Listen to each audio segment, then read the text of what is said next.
Haro sur le numérique à l'école. Bonsoir Philippe Biouy. Bonsoir. Merci d'être avec nous. Vous êtes l'auteur de ce livre intitulé « Le désastre de l'école numérique », plaidoyer pour une école sans écran. C'est écrit avec Karine Mauvillier. Alors depuis des années, en France, l'éducation nationale promeut le numérique, les tablettes, ce qu'on appelle au fond l'interactivité. Pour elle, c'est source d'égalité. Pour vous, c'est au contraire une puissante source d'inégalité. Pourquoi ? Absolument. Alors effectivement, on a l'impression que le numérique va résoudre l'ensemble des problèmes de l'école. Ouais. On va faire des élèves bosseurs, concentrés, persévérants, plus performants évidemment.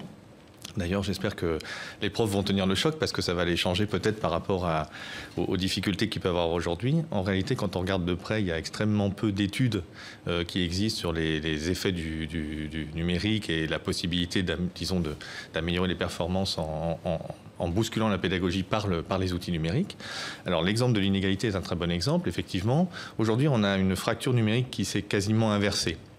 C'est-à-dire qu'il y a effectivement une décennie ou 2 décennies, il y avait une rupture sur l'équipement.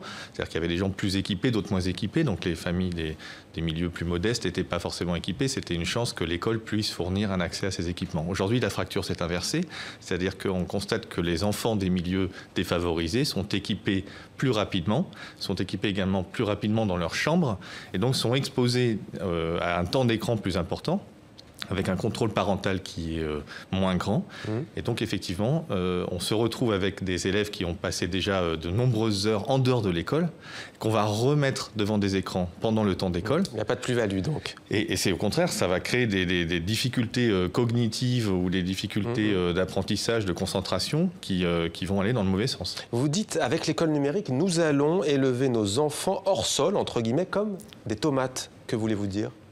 En fait, alors c'est un peu sorti de son contexte, mais l'idée c'est qu'effectivement on promet de s'ouvrir au monde avec le numérique, c'est-à-dire avec ses ressources illimitées, la possibilité d'aller chercher, disons, de l'information en histoire-géographie partout, la réalité virtuelle, ça peut servir à autre chose que chasser les Pokémon, très bien. Mais en fait, cette ouverture sur le monde, elle est complètement hors sol, c'est-à-dire que nos enfants ne maîtrisent pas en fait l'ensemble du système technique, alors à commencer par les équipements eux-mêmes, mais aussi tout l'ensemble du système de télécommunication, etc., qui a une vraie matérialité, mais qu'on ne leur apprend pas en réalité. Donc ils sont là à l'apprentissage de l'outil, et puis à cliquer, etc., à utiliser leurs écrans. Ça fait perdre le goût de l'effort, hein, d'ailleurs. Vous dites notamment de la part des élèves. Est-ce que ça met aussi en danger le péril du métier d'enseignant? Vous les avez cités tout à l'heure. Alors, pour l'instant, quand on lit les rapports officiels, le métier d'enseignant, il est magnifié dans le monde numérique. C'est-à-dire qu'on ne va plus être seulement enseignant, on va devenir ingénieur pédagogique, on va devenir catalyseur 2.0. Voilà, catalyseur d'intelligence collective. On trouve des belles expressions comme ça. On n'hésite jamais devant les néologismes dans les rapports officiels pour la numérisation de l'école. Qu'est-ce qu'on voit pointer en réalité ?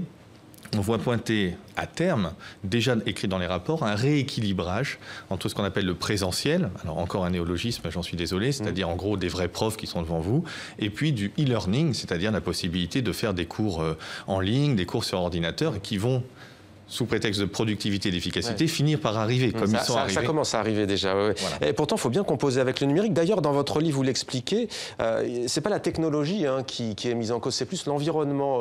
Est-ce que du coup, vous avez des pistes? Parce que les enfants, c'est difficile aujourd'hui de les priver de cet instrument de numérique qui existe. Oui, mais alors il ne s'agit pas forcément de les priver, mais il s'agit de les éduquer au numérique et pas les éduquer par le numérique. Parce qu'aujourd'hui, c'est bien ça la différence avec les plans informatiques, par exemple, des années 80, où il s'agissait effectivement de prendre l'informatique comme une matière, comme une autre. Et là, aujourd'hui, non, c'est pas ça. C'est de dire on va venir perturber, enfin bousculer l'ensemble des matières avec une approche pédagogique nouvelle pour utiliser, sous prétexte de modernité, c'est quasiment de l'idéologie, des équipements. Alors, par exemple, il faudra utiliser en sport.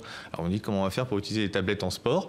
Ben, on peut imaginer de se filmer, par exemple, pour corriger ses mouvements quand on fait un passage de haie ou quand on est sur des barres parallèles. Donc, on voit bien qu'on est dans quelque chose de très contraint. Donc notre propos, c'est pas de dire qu'effectivement il faut bannir complètement le numérique pour l'ensemble des usages, y compris pour des élèves peut-être en difficulté, etc., où ça pourrait avoir effectivement dans un certain nombre un intérêt, mais c'est sa généralisation et la généralisation de l'équipement qui est en fait un raté annoncé. Parce qu'en fait, ça fait 150 ans que l'école promet des technologies. Merci beaucoup Philippe Biouy d'avoir répondu à nos questions sur cette question donc de l'enseignement et du numérique.